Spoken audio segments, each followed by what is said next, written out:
a Marvel Cinematic Universe, breaking free from the damsel in distress trope, the evolution of female heroes in the MCU. Despite the occasional criticism of its cinematic style, the Marvel Cinematic Universe, MCU, has carved out its own unique identity with a distinct set of stylistic elements. From clever one-liners to a family-friendly tone, the MCU has mastered the art of blockbuster storytelling, becoming the most successful franchise of its kind. However, one trope that Kevin Feige, the mastermind behind the MCU, has consciously avoided is the damsel in distress. In a 2018 interview with Rotten Tomatoes, Feige revealed his deliberate plan to steer clear of portraying women as helpless victims in need of rescue. He emphasized that this trope was outdated from the very beginning of his career. From the start, the damsel in distress concept felt outdated, Feige explained. When we began making our own movies, we wanted to avoid this trope at all costs. You might be wondering if there are any instances in the MCU where this rule seems to have been broken. However, upon closer inspection, most of the female characters in the franchise are badass and independent. In fact, the MCU has increasingly focused on female heroes, showcasing their strength and capabilities. The rise of female protagonists. Take, for instance, the 2008 film Iron Man. While the story centered around Robert Downey Jr.'s Tony Stark, Gwyneth Paltrow's character, Pepper Potts, was more than just an object of Stark's affection. She was a strong presence, keeping the playboy in check. As the franchise progressed, Potts even donned her own suit and saved Stark on multiple occasions, embodying the MCU's shift towards featuring more female heroes. Feige further highlighted Hayley Atwell's character Agent Margaret Peggy Carter, who started as a love interest for Steve Rogers, Chris Evans, in Captain America: The First Avenger, 2011, but quickly evolved into a protagonist in her own right. Carter appeared in Agents of S.H.I.E.L.D. and later starred in her own ABC series for 2 seasons.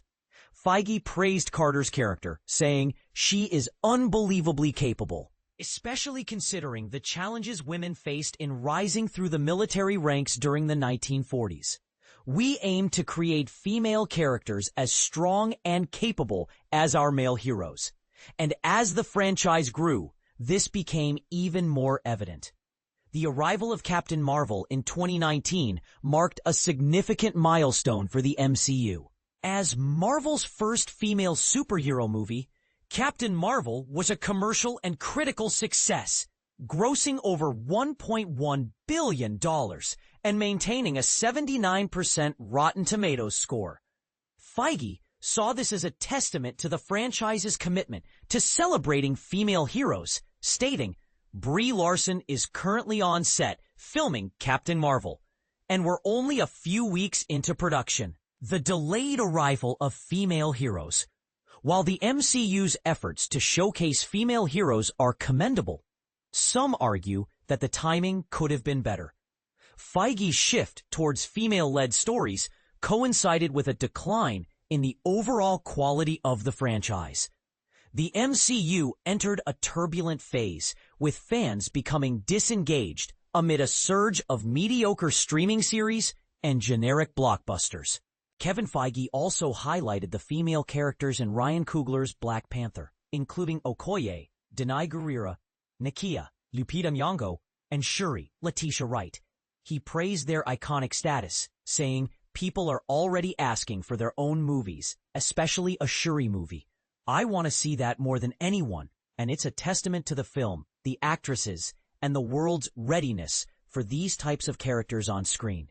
In 2022, Shuri took on the mantle of Black Panther in Black Panther: Wakanda Forever, one of the more successful female-led projects from the MCU in recent years. However, this project came at a time when the franchise was facing broader issues, with fans disengaging due to a string of underwhelming releases. Aside from the disappointing The Marvels in 2023, the MCU also delivered She-Hulk, a meta-legal sitcom that fell short of expectations, and Black Widow, which failed to live up to its potential. On the other hand, there were bright spots like WandaVision and the highly anticipated Thunderbolts, set for release in 2025. Thunderbolts featured Florence Pugh's Yelena Belova as the lead and was widely regarded as one of the best MCU movies in recent memory. Unfortunately, it underperformed at the box office. In conclusion, while the MCU has made significant strides in showcasing female heroes, these efforts came at a time when the franchise was facing broader challenges. Let's hope the upcoming Avengers movies can turn things around and provide a proper platform for female characters to shine, free from the issues that have plagued the MCU recently.